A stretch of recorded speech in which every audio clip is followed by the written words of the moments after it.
જય જલારામ, જય રઘુવંશ। નમસ્કાર દર્શક મિત્રો, સમગ્ર રઘુવંશી સમાજની પ્રથમ એકમાત્ર વેબ ન્યૂઝ ચેનલ લોહાણા ન્યૂઝમાં આપનું હાર્દિક સ્વાગત છે।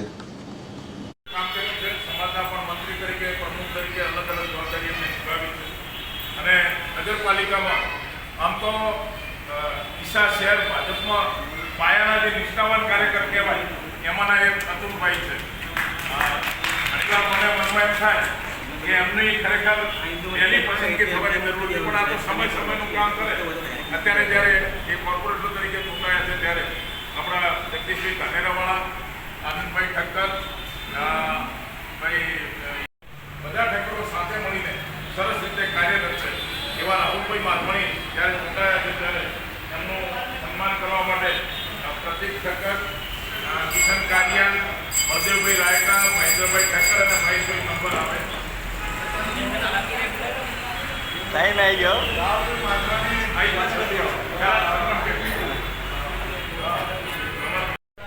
આવી જાઓ બાજુ, ચાલો આ બાજુ પ્લીઝ, આ બાજુ મારી સામે।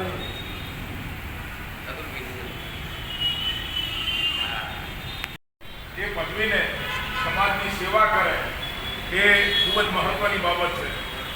કોઈ કોર્પોરેટર હોય, કોઈ સરપંચ હોય, કોઈ પત્રકાર હોય, કોઈ નાની મોટી સંસ્થાના કોઈ હોદ્દેદાર, પ્રમુખ, મંત્રી, એમ અનેક રીતે કોઈને કોઈ વ્યક્તિ સમાજમાં કાર્યરત હોય છે।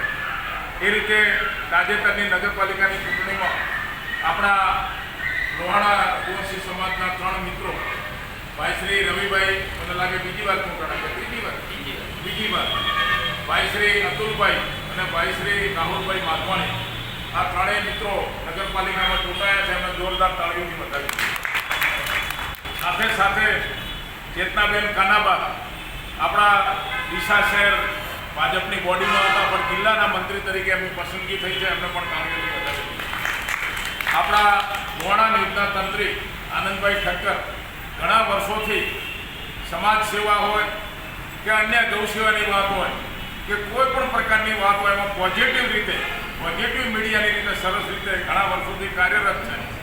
અને એમના આ પોઝિટિવ મીડિયાની વાતને ધ્યાનમાં લઈને તાજેતરમાં એમનું ગાંધીનગર ખાતે મહામહિમ રાજ્યપાલ સાહેબના વરદ હસ્તે સન્માન થયું। એની વાત કેવું એમના પ્રવચનમાં કરશે, પણ એમને પણ આપણે તાળીઓથી વધાવી લઈએ। આ બધા જ મિત્રો આજે જલારામ બાપાના દરબારમાં બાપાના દર્શન કરવા, આશીર્વાદ લેવા પધાર્યા છે, ત્યારે આપણે એમનું સન્માન કરીએ। બાકી બધાને તિલક કરી દીધો। આ બધા મિત્રોને આપણે સન્માનિત અહીંયા કરીશું, સાથે સાથે એમના પ્રતિભાવ પણ જાણીશું અને કેટલાક મિત્રો સાથે મળીને એમને શુભેચ્છાઓ પણ પાઠવીશું। નાની કે મોટી કોઈ પણ જવાબદારી જેને પણ મળતી હોય છે, હકીકતમાં એ જવાબદારી કરતાં સમાજ પ્રત્યેનું એક મોટું દાયિત્વ હોય છે અને એ દાયિત્વ સારી રીતે નિભાવીને દરેક વ્યક્તિ સફળ થાય।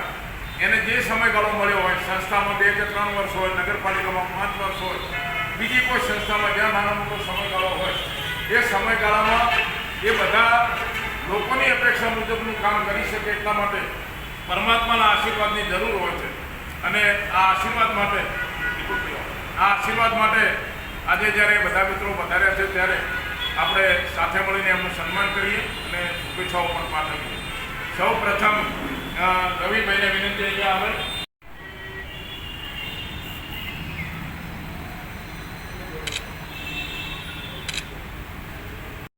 પરમાત્મા એમને શક્તિ આપે। શારદાબેન કાનાબા ડીસા શહેર ભાજપના આપણા પાર્ટીના બહુ પાયાના જૂના કાર્યકર, અને કદાચ મને લાગે એ વખતે અમુક ભાઈઓ બહેનો જન્મ થયામાં નામ હતું નહીં, ખ્યાલ નથી, પણ ઇલેક્શનની એમની ટિકિટે માર્કેટમાં હમણાં ફરતી હતી, એ વખતે આ રીતે કાગળથી લખેલી। ચેતનાબેનના સન્માન માટે બધી જ બહેનો આવો, બીનાબેન, લક્ષ્મીબેન આવો, ગૌરીબેન આવો,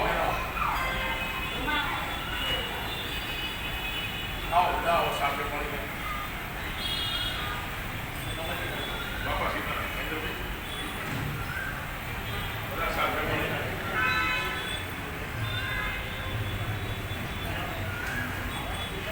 ચાલો આ બાજુ દેખો બધા।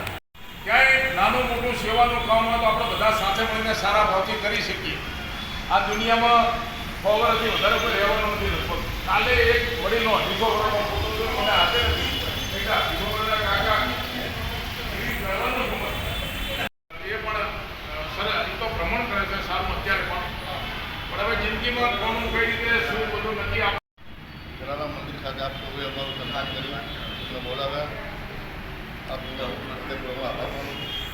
અમારા લાયક નગરપાલિકાની કોઈ પણ સેવા હોય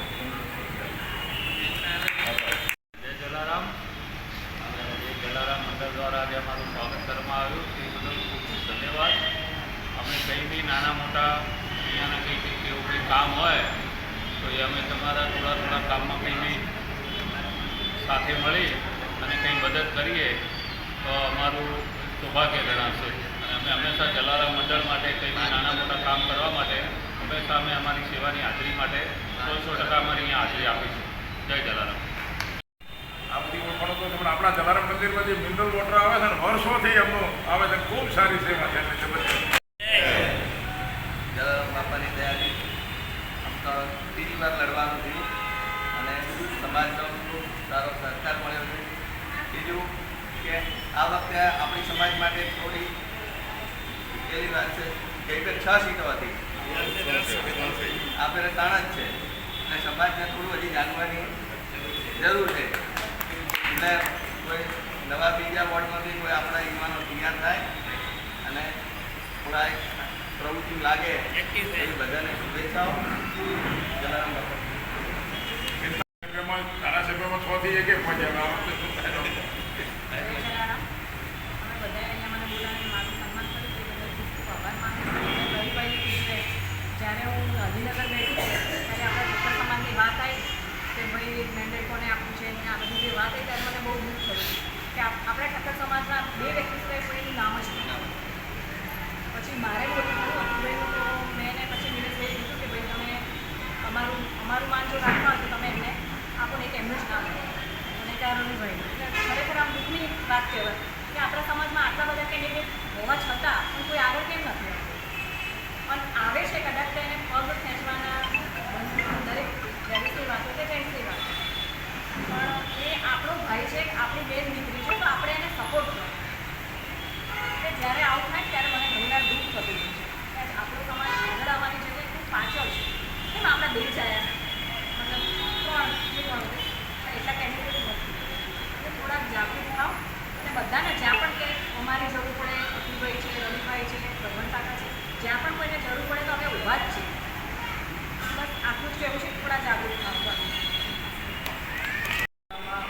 નવા વિસ્તારનો કોર્પોરેશનના સન્માન કાર્યક્રમ અને રાજ્યપાલશ્રીનો એવોર્ડ પત્રકાર ક્ષેત્રે આનંદભાઈને મળે છે એ બાબતે આજે એમનું સન્માન કરવાનું થયું તો આપણે બધા ગૌરવ લઈએ છીએ કે આટલા આવડા મોટા ગુજરાતમાંથી ઉત્તર ગુજરાતમાંથી આપણા દિશાનગરના કોઈ યુવાનને આ પ્રસિદ્ધિ મળતી હોય જે આપણા માટે ખરેખર ગૌરવની બાબત છે. વાત રહી કોર્પોરેટરની એ બધા મિત્રો જેવા છે, અનુભવી છે અને પોતે કાર્યક્ષમ છે અને વિચારનગરને સારો લાભ આપે અને બાકી રહેલા કામો પૂર્ણ કરે એ શુભેચ્છાઓ. જય જલારામ. એનો તો આભાર જલારામ મંદિરના ટ્રસ્ટી શ્રી ભુવનભાઈ બંધુ અને જલારામ મંદિરના ટ્રસ્ટીગણનો કે જે દરેક વખતે દરેક કોઈ પણ સમાજના પ્રમુખ છે, મહાજનના પ્રમુખ, સમાજના પ્રમુખ, કોઈ પણ ઇતર સમાજના પ્રમુખની મારી પૂરતી વસ્તુ બાળકો કંઈ પણ સન્માનની વાત આવે તો જલારામ મંદિર ટ્રસ્ટ એમનું હૃદયના ભાવથી સન્માન કરે છે. એમને એક તો જોરદાર તાળીઓથી વધારેલું ભગવાનભાઈ બંધુ સાહેબ અને એના આગળ ટોટલી ટ્રસ્ટીગણને. બીજું સેકન્ડ નંબરમાં અમારા મિત્ર અને રવિભાઈ, અતુલભાઈ અને રાજુભાઈ માધવાણી 3 કોર્પોરેટર બન્યા એ બધા બધાના ભાગ સાથે ખૂબ ખૂબ આભાર. અને બીજું અમારા ભાઈ શ્રી આનંદભાઈ એ હોય છે સદાય આનંદમાં એમને રાજ્યપાલ તરફથી જે એવોર્ડ આપવામાં આવ્યો એ બદલ એમનો ખૂબ ખૂબ હૃદયના ભાવ સાથે આભાર. અમારા બેન શ્રી જેઠાબેન કે જે બનાસકાંઠા જિલ્લાના મહામંત્રી બન્યા એ બધા એમનો બી હૃદયના ભાવ સાથે ખૂબ ખૂબ આભાર. અને અહીંયા બધા દરેકનો હૃદયના ભાવથી ખૂબ ખૂબ આભાર માનું છું. બોલો જલારામ બાપાજી જય. આજરોજ જલારામ ટ્રસ્ટ અને મંદિર સંસ્થા વતી આપણા ચૂંટાયેલા ધારાસભ્ય ભાઈ કોર્પોરેટર શ્રી અતુલભાઈ, રવિભાઈ ઠક્કર અને રાજુભાઈ માત રાહુલભાઈ માધવાણી એમનું સન્માન કરવામાં આવ્યું અને આપણા આનંદભાઈ જે પત્રકાર ક્ષેત્રે ખૂબ જ પ્રગતિ કરી અને એમને જે રાજ્યપાલશ્રીએ એવોર્ડ આપ્યો એ બદલ એમનું પણ સન્માન કરવામાં આવ્યું. અને બેન ચેતનાબેન જે ભારતીય જનતા પાર્ટીમાં મહામંત્રીના પદે પહોંચ્યા છે તો એમને પણ ખૂબ ખૂબ અભિનંદન અને તમામ કોર્પોરેટરોને પણ ખૂબ ખૂબ અભિનંદન. આજે ડીસા શહેરનું સૌ સારું કામ કરી અને ડીસા રઘુવંશી સમાજનું ગૌરવ વધારે તેવી એમને અપેક્ષા રાખીએ આપણે જલારામ બાપાની. રવિભાઈ અને રાહુલભાઈ, અતુલભાઈ ને આનંદભાઈ, બરાબર, અને ચેતનાબેન, એટલે 5. આપણે ત્યાં 5નું બહુ મહત્વ છે. પંચેન્દ્રિય પરમેશ્વર, એટલે આજે 5 જે સન્માન થયું તે બધાને હું ખૂબ ખૂબ અભિનંદન આપું છું અને એવી અપેક્ષા રાખું કે સમાજમાં કંઈ પણ કામ હોય ત્યારે તમે ચોક્કસ કરજો. ચેતનાબેને જ્યારે પ્રશ્ન મૂક્યો છે ને એ મારે એટલી વાત કહેવી છે બધા જે આપણા લુહાણા સમાજમાં છે એમ. મારે એક જગ્યાએ પ્રવચન આપવાનું થયું, મેં કહ્યું હતું કે અમારા લુહાણા સમાજની અંદર છોકરો જન્મે ને એટલે એને ગળથૂટીમાં ભાજપ પાવામાં આવે છે. એટલે ભાજપમાં જ બધા મોટા ભાગના આપણે ભાજપમાં છીએ અને છતાં આ વખતે 3 જણને ના મળી તેની વ્યથા છે. અને ગુજરાતની અંદર માત્ર 1 ધારાસભ્ય છે, બીજા કોઈ ધારાસભ્ય નથી. એટલે એનો અર્થ કાંઈ આપણામાં પ્રતિભા ઓછી છે એવું નથી. પ્રતિભા તો આપણી પાસે ઘણી છે, પણ એ પ્રતિભાને યોગ્ય રીતે આપણે પ્રસ્તુત તે આપણા સમાજને વધુમાં વધુ પ્રતિનિધિત્વ મળે એ પ્રકારનું તમે કામ કરજો. અને મેં જે કહ્યું છે ને કે ગણતરીમાં અમને ભાજપ જ મળે છે, એટલે આપણે તમે જુઓ આખા ગુજરાતની અંદર સૌથી વધારે ભાજપને માનવાવાળા લુહાણા સમાજના હશે. કારણ કે એ બધા માને છે આપણે સંસ્કૃતિને માનવાવાળા, ધર્મને માનવાવાળા, કથાને માનવાવાળા, ગાયને માનવાવાળા આપણે સૌથી વધારે છીએ. એટલે આપણે એમાં જ હોઈએ. એટલે આટલું થાય એટલી તમને બધાને વિનંતી કરું છું. જય જલારામ, બધાને ખૂબ ખૂબ અભિનંદન, ખૂબ આગળ વધે. એવું છે કે જ્યાં ઢગલો સીટો લોહાણા સમાજની આવી છે, એ બાબર 24 સીટમાંથી 6 સીટો લોહાણા સમાજને 25% સીટો, અને જ્યાં કુદરતી હરીફાઈ અત્યારે એનું વ્યક્તિગત એવું પ્રભુત્વ છે કે જે પાર્ટીની સમાજની બધાય આખું ગામ હરીફી કે ફાઇનલ જેને ટિકિટ આવી, એટલે એ રીતની અમને સરસ રીતે બધાનું સંકલન કરીને આખું ગોઠવ્યું. આપણે અપેક્ષા રાખીએ કે ભવિષ્યમાં દિશામાં કંઈક સારું વાતાવરણ આ રીતે આપણે આગળ વધી શકીએ. ભૂતકાળમાં આપણા નિલેશભાઈ હોય કે રવિભાઈ હોય કે જે કોર્પોરેટરો જેણે ઘણું બધું સારું કામ કર્યું છે, બધાને સાથે રાખ્યા, અને આ રીતે ભવિષ્યમાં પણ આપણે બધા સાથે રહીને સારી રીતે કામ કરીએ એવી સદભાવના સાથે આપણે એક સામૂહિક ફોટો લઈશું. પછી મહાઆરતીમાં બધા ભાગ લેશે અને એ પછી ખીચડી કઢીનો પ્રસાદ પણ છે, એનો પણ લાભ લઈશું. આજે રાત્રે 8:30 વાગે ભજન ભાજપના પાયાના કાર્યકર સરદારભાઈ વાઘેલા, સરદારભાઈ ઓડ અને એમના દીકરા મહેશભાઈ વાઘેલા, જેઓ અત્યારે ભારત વિકાસ પરિષદની મહાવિજય શાખા ઉપપ્રમુખ છે, એમને ત્યાં રાત્રે ભજન છે. એમના 2 દીકરા છે, એમને હનુમાન ચાલીસાને જે કરતા એ સાંભળવા જીવનનો એક લાવો છે. એટલે રાત્રે 8:30 સૌ ભજનમાં પધારો. જેને કે ભજન થયા કે ના થયા, ભવિષ્યમાં થવાના જ છે.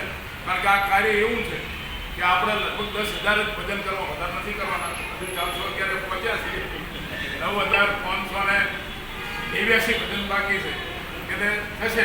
તમારે તો કોઈ ભજનની તમારી કોઈ મમતા રાખેલી છે, રાખે મને કે કોઈ જીતે એટલે કે ભજન અહીંયા કરવાના.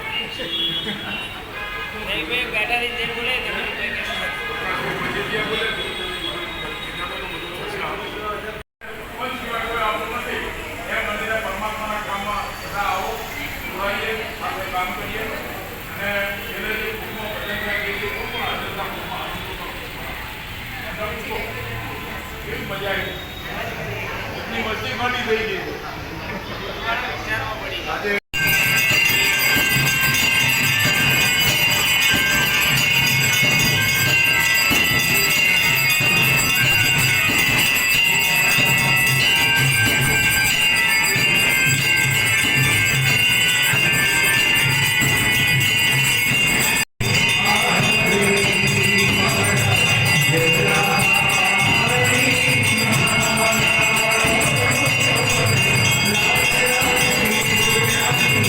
જય જલારામ. પ્રથમ તો હું જલારામ મંદિર ટ્રસ્ટના તમામ ટ્રસ્ટીઓનો આભાર માનીશ કે જેઓ ડીસા શહેરને જ્યારે પણ કોઈ એવોર્ડ લઈને આવે છે, કોઈ રાજકારણમાં આગળ આવે છે, કોઈ વિદ્યાર્થીઓ સારા પાસના લઈને આવે છે, ત્યારે એ પ્રતિભાઓને જલારામ મંદિર આખા ડીસા તેમજ આખા દરેક જગ્યાએ એમને ઓળખ આપતી હોય છે. ત્યાં જલારામ મંદિરનો તો પેલો કેટલો છે, એટલા માટે ડીસા શહેરમાં હું આભાર માનું છું કે ડીસા શહેરની તમામ લોકોને પ્રતિભાઓને એ લોકો સમક્ષ મૂકે છે. જ્યારે મને જે એવોર્ડ મળવાની જે વાત છે એમાં હું ડીસા શહેરને એવોર્ડ આપીશ, કારણ કે આ એવોર્ડ મને નથી મળ્યો, આ ડીસા શહેરને એવોર્ડ મળે છે. કારણ કે એ લોકો જ્યારે અહીંયા માર્કેટ સર્વે કરવા આવ્યા સમગ્ર ઉત્તર ગુજરાતમાં, તો રસ્તામાં ઘણા સેન્ટરો હતા, આગળ પણ સેન્ટરો હતા. ત્યારે દરેક સેન્ટરમાંથી ઉત્તર ગુજરાતમાંથી અમે 2 વ્યક્તિને જ પસંદ કરવામાં આવ્યા. એમાં એક મહેસાણાના કોઈ જે જાહેર જીવનમાં હતા, એમની સેવાને ધ્યાનમાં લઈને એમને પણ આ એવોર્ડ આપવામાં આવ્યો. અને અહીંયા જ્યારે મીડિયા લેવલની વાત હતી ત્યારે અહીંયા ડીસા શહેરના અમુક લોકોને એ લોકોએ શાંતિરાયે પૂછી, જ્યારે ડીસા શહેરે મારું નામ પૂછ્યું એટલે એનો હું ડીસા શહેરનો આભારી છું. એ લોકોએ મારી અંદરની પ્રતિભા જાણી અને એ લોકો સમક્ષ રજૂ કરી, એટલે આ એવોર્ડ ખરેખર મને પણ મારા ડીસા શહેરને મળ્યો છે. અને આ બાબતે હું જે સંસ્થા છે એ કિસાન રાજ્યા અને પાટનગર દુબઈ એમનો પણ આ સમય આભાર માનીશ, અને ડીસા જલારામ મંદિરનો પણ હું આભાર માનીશ. અને મારા લાયક ગમે ત્યારે પોઝિટિવ હોય ત્યારે હું સમાજ માટે તૈયાર જ છું. જય જલારામ.